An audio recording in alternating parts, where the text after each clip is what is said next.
with me today Vicky. Welcome, Vicky. Hi. And Vicky is a machinist, correct? Yes. All right. So thank you for being with us today, Vicky. Now, like I mentioned just before we started, the first question is a little bit long-winded, but really just pay attention to the last part because that's what's important. Okay. So in a June 2019 report conducted by Manitoba First Nation Education Resource Center, there were 47% of our First Nation students surveyed said they wanted a job in the trades after graduating high school. So can you tell me in general about your trade and how you got into this particular job? Well, a few years ago, I did actually do welding, and I got a little bit discouraged because I am in Quebec, and Quebec, you need French. My French was not that good. So my first job did not hire me because of the French. So then I put it off a bit, and I always thought that welding and machining would go great together because one, you're taking away metal, you make a mistake, oops, now you can put it back. So the way I actually got into this trade is I lost my job. They just got rid of the position while I was on a leave. So I was like, oh my God, what am I going to do? So I just Googled everything, seeing what was starting, everything. And the ones that it was either an elevator mechanic, which was only offered in French, or the machining. And I thought to myself, you know what, I can do it. So I applied, I did it. When I went, I learned all about it and everything. I didn't really know what it was in the beginning. I just knew that it was with customizing a lot of stuff. So when I did the training, which you do have to be good in math because there is a lot of, is it trigonometry with the triangles, the cosine, Yeah, sine, that could be trig, yeah. Yeah, if you know that, you are perfect. So with that, you can build anything. Basically, if you have a rod, you can make a bolt from it. So it's pretty cool. I wish, I did a chess piece actually. I made a customized chess set for myself, which nice. I was able to do that with machining. Wow, cool. And yeah, and the more that I went to school and the more that I learned it, I was like, this is amazing. This is pretty cool. Look at all the stuff that I can do. And it's like very hands-on. So it was really good. So it sounds there's a lot of room for creativity in being a machinist as well. Yes, there is. And now this leads me to another question, Vicky. So do you currently live in Quebec or Montreal? Yes, I live in Montreal, Quebec. So it's nice to hear that people can travel with their trade or learn it somewhere else as well. You don't always have to stay within the province of Manitoba. No, you don't. Yeah, wherever you want to go, you can learn everywhere. Yeah, that's really awesome. Not all jobs are like that. Yeah. All right, so move on to the next question. Do you need an education for your trade, which you kind of alluded to a little bit? And if so, how much education is required? It actually depends on the school. Some schools, even if you don't have your high school education, they require a mandatory test to understand, like just to know that you can read and write and understand what they are going to be teaching you. So, but it's really good to get a high school diploma. So then it's not necessarily needed at high school diploma. However, with trigonometry and some math skills, it can be valuable. Yes, it will help you out so much. Awesome. Good for students to know that. And then moving on to the next question, what is the salary range for your trade? Now, I know this can vary a little bit. So in your opinion and what you know, what's the salary range? Right out of my trade, I was able to get a job, which I took the first chance that I got, which was $16 an hour. But after working there for about 6 months, I actually got a really good job with Caterpillar, and that was a bump up to $24.02 an hour. Oh. And it comes with benefits, it comes with everything. And that was like after how long of being after 6 months. Oh, well, that's pretty significant then. Yeah. So like there's a wide range. It depends on what you want to settle with. If you're okay making $15 an hour, $16 an hour, then do it. But if you want more, there's going to be jobs out there that do have more, but you do have to put in the time and look for those jobs and be determined to get those jobs, meaning like you put in the CV, you put in the cover letter, you call them to get that job. I had to call once a week for 6 weeks. Hi, how are you doing? Just letting you know I'm still interested. So, And when you say you called the job, did you call the employer or did you call the union? no, I called the job, or the place where I wanted to work. I called there. I asked them who was in charge of the shop, and then I got the name. And then after that, I would continuously call them and leave a message. So, well, it sounds but not too much. So, well, you know what? Even if it sounds like your persistency paid off. yes, it did. And it was an amazing job. Awesome. So moving on to the next question. Speaking of jobs, can you please describe a typical day at work for you? When I first started, they just gave me like the ropes and trades, like, hey, do this simple thing. You have to learn how to find a specific hole without having, because we got used parts and they have to be fabricated, meaning we have to drill the hole and then put metal in it to oh my goodness, I can't even think. Retap the hole. Yeah. Okay, yeah. Yeah, because it was loose. So we had to figure out how to find the exact center to that hole, because now it's been warped a bit. So that took a bit of a time, but most jobs are pretty patient and pretty understanding when you first start. Oh, and typical day would be, I used to get up 5:30 actually 4 o'clock in the morning to be at work by 5:30. Early. Yeah. but you're off at 2. So it's not a big, so there's no traffic, everything is good. I would go in there, I would set up my tools, see what the work plan was, read the worksheet. If I had any questions, I would ask questions. The majority of the day, though, I was on my feet. So it depends on what you pick and choose. Like I chose like the higher paying job, I was constantly on my feet. The lower paying job, I was basically sitting there and pushing a button because doing CNC. So it depends on what you want to do. If you want to be more hands-on, then go for that. So when you say pushing a button for CNC, what does that mean? CNC machining is where the machine does all the work for you. It's not manual. You don't have to sit. Well, you do still have to sit there and measure everything, but then you have to measure the distance. Let's see. Let's say this is your workpiece, and here's a tool. So you have to go until you see it touch, and then you're like, okay, that's my 0. So now the machine knows that this is your surface. This is your 0. So then you do that with all the tools, and then the programmer puts the program into the machine, and you have to, with CNC machining, they teach you how to read codes. So you read the codes and you make sure everything is good. And then you do your test run on your first one, go and you make sure that it goes, and do the first run, and then you measure everything, which with machining, your tolerance is probably about the thickness of your hair. So yes, you're like that close. So you could mess up, you could scrap the piece, you could have to redo everything. But so with the CNC machining, you cut everything, it makes all the cuts and does the programming for you, which is kind of nice. So you have to make sure everything is good. After each cut, you measure and you make sure you're within the tolerance of the blueprint. And then if that's good, then you move on to the next tool, continuously doing that until your workpiece is done. Oh, it sounds like a very precise line of business, line of work. Yeah, it is. The majority of machinists, they do aerospace and they work there. Otherwise, some of them just work in like little tiny shops or whatever. Where I got the good job, that was at Caterpillar, which you have to be precise because of all the stuff that is going back into the machine. They have to fit proper. Wow, cool. That's neat. I didn't know that much about machining. I actually didn't know anything, to be honest. So I'm learning too.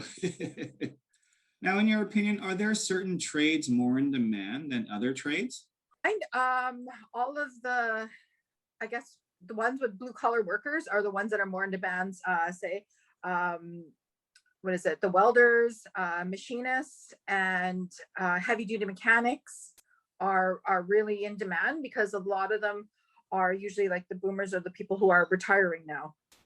Mm. They did that. So like now it's like this big, it's quite actually easy to get a job. So there's some other professions and trades to look into for those that are listening. Yeah. I like being a steel worker. So that's where I'm like pushing everybody. Awesome. So moving on to the next question. Will I earn money while I'm getting education for this trade as a machinist? Depends on what you're able to do. Cause with my machining, well, when I took the machining, I was in full time and I have children and a husband. So I'm not able to be away forever.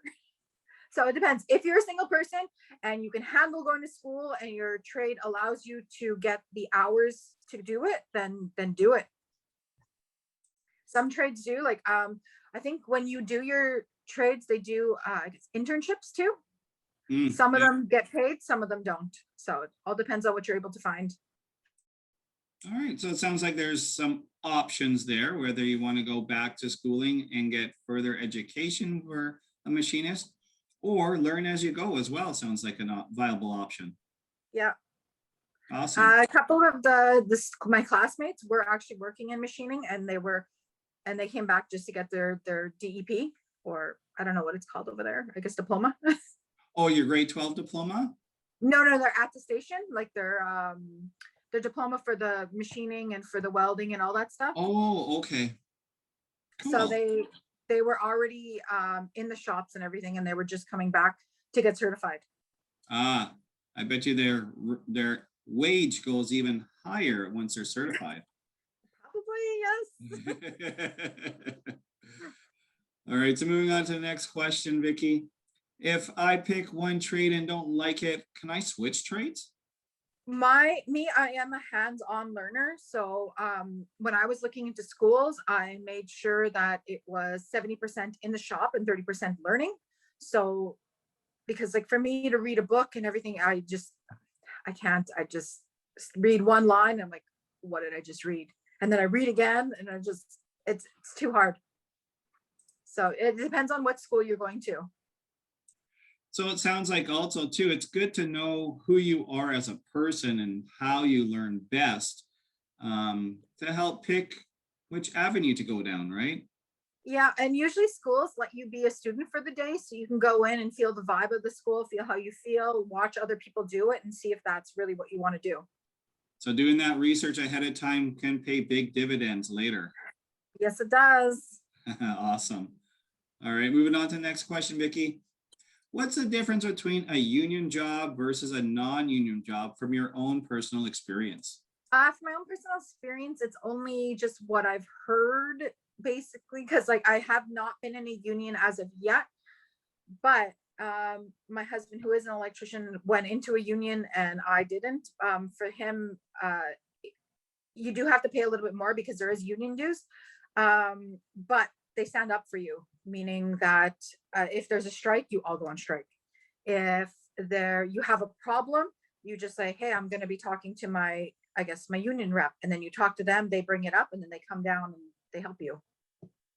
So, but without a union, if I guess something were to happen, you have to be able to do that fight on your own.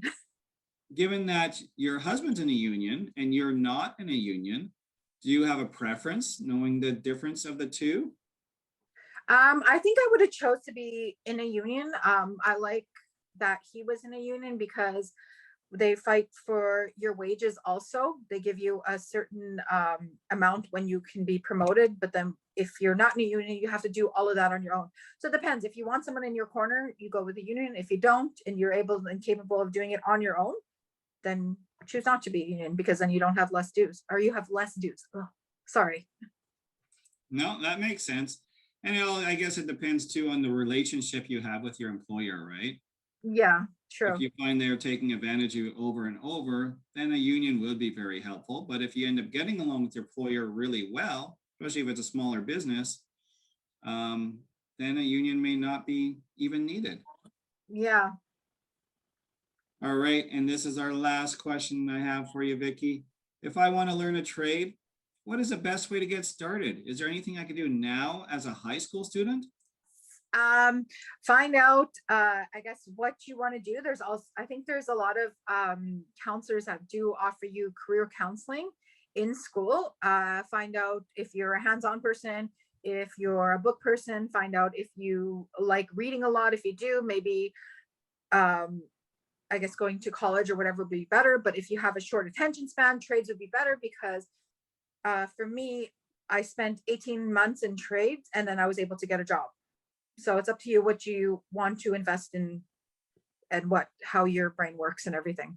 So hear that, students? The biggest thing you could do is know more about yourself and about those essential skills and which one you feel is strong for you for those skills. Yep. And follow your passions, I'd probably say too, eh, Vicky? Yes, do stuff that you love, because you don't want to be stuck in the rest of your life doing something that you hate, something that you're scared of, you know? So, because then Awesome. it's a waste of time. True, true. Thank you, Vicky, very much for taking this time out of your schedule. I really appreciate that. All the way from Montreal, we have Vicky here. And one last question, Vicky. What's your hometown reserve? Saugeen First Nation. So big shout out to Saugeen First Nation. Again, thank you, Vicky, for your time. I really appreciate it. And students, stay tuned for more videos to come.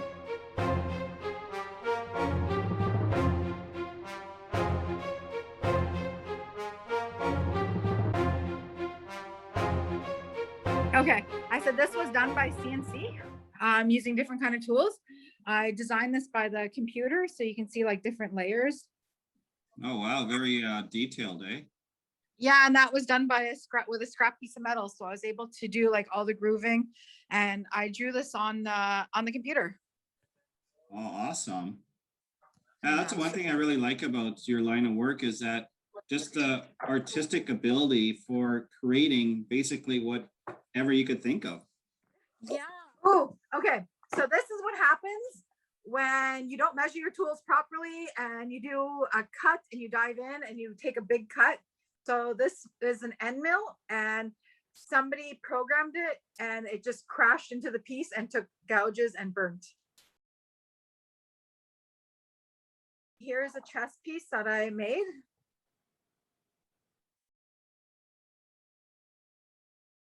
Here's a knight. There's bishop. So does that get polished or buffed after? Well, that one's made out of aluminum, so I just left them. They've been like this for like a few years. So it just comes out that way right from the cut? Yeah. Oh, wow. Yeah, because you're able to program in the a finishing. And I don't know where the queen is, but okay. Anyways, I don't know where the queen is, but it's there. Oh, and one of the projects, they get you to make this. So you have to be able to, like, here's the bolts and everything. Right, that's so ready. This screws in, yeah, this screws into another thing. So it's kind of cool. So that's your test to pass or not? Yeah, that's because you have to be able to program like in here. You have to be able to program here, here, like all these multiple all different things. Dimensions. Yeah, while it's like spinning and cutting. Ooh. So it's pretty neat. Yeah, glad you're doing it, because I would mess that up. Yeah, that's why I got my wedding ring tattooed, because if you were wearing jewelry and you get stuck, your skin can get ripped off. So Yikes. yeah, it's scary, but it's fun. Yeah, okay. I think you're a little bit of a thrill seeker too. Well, every day is exciting.